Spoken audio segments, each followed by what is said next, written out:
8 conferences at sila ay nagabol ng 9th finals appearance in 9 conferences. Well, ito pong kupunan naman ng UST, of course, playing with their 2 guest players in the starting lineup in Mary Jean Balse at itong si Michelle Carolino, and Balse gets the first point of the game for UST off a block. Lyceum dominated the battle in terms of blocking. Itong si Nika Guliman out-blocking the entire UST team. And at the bat, itong si Mary Jean Balse looking to play good defense at the net, denying Sangtrong her first point. And De La Peña had a hard time receiving that one. On the service ace from Rhea de Maculanga, 2-0 UST. And if I were the coach of UST, I would be pleasantly surprised at the way the players are handling the pressure. Lahat sila nakangiti, ano? Very loose. Pati si Coach Villette Ponce de Leon, she was just leaning back while the introductions were being done. Parang she understands that UST has a chance to actually tie this one up. Here is Santrong, turned back there. One more time around for Tip Santrong, and Santrong dug up there by Carolino, tapped there by Guliman. Here's Di Maculangan for Tabaquero. Tabaquero through the block of Guliman, 3-0 UST. Lenny Tabaquero only had 10 points in that first game of the series, but once again UST's defense showing its teeth early here in the first set. Take a look at this power spike brought to us by PLDT My DSL, going through the block of one of the best defensive players in the league, Nasela Nika Guliman. Now Rhea Katrina Di Maculangan on the serve. Cruz, Tabafunda, and Guliman getting the point there. Di Maculangan could not stop that. Finally, Lyceum on the board. Nika Guliman had a big game in that match number 1. 17 points, 6 of them coming from blocks, but scoring the first point coming off an attack for the Pirates. Malaking tulong na rin if you're 6 feet tall and 21 years old. And there is a long serve from Nikki Tabafunda. 4-1 UST. Jitters here at the start para sa UST. And if it's Fun Family Pizza, it's gotta be Shakey's. Former MVP. Two-time MVP. Two-time MVP. I have to correct myself. Mary Jean Balse on that serve. Here's Di Maculangan on the back set for Aiza Maizo.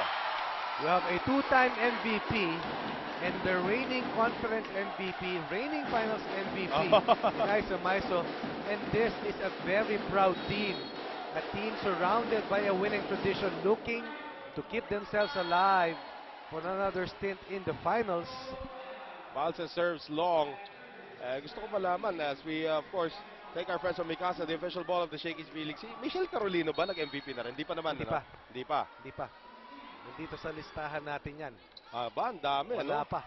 Laporte, Pero one of 2 players to have won 2 titles at least for 2 different teams. That's right.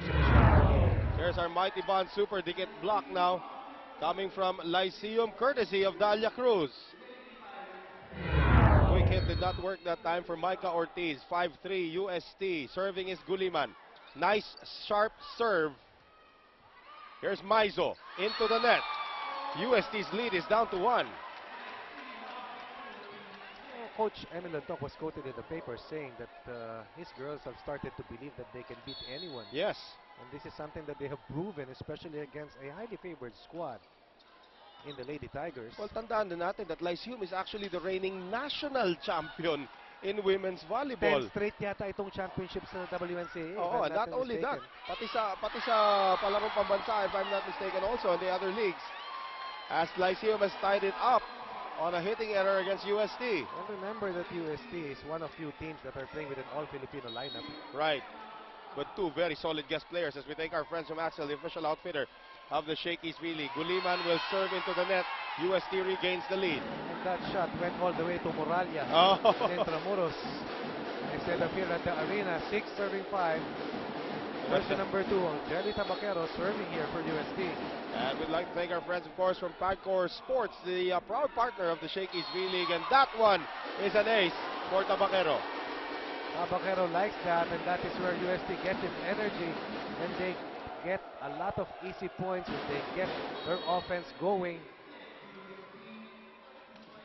And Tabaquero once again on the serve. Tabafunda on the back set for Santrong, and the block by Carolino hits the antenna. So it is a point for Lyceum. But you can easily see that UST has made adjustments on defense. Right. Unlike in their last game na kung saan hindi nila na-contain yung mga attackers. Most specifically itong si Tip Santrong. Ortiz, De La Peña on the coverage. Tabafunda in the air. Cases gets out of the way at the last minute. Here's Di Maculagan down the middle for Isa Maizo.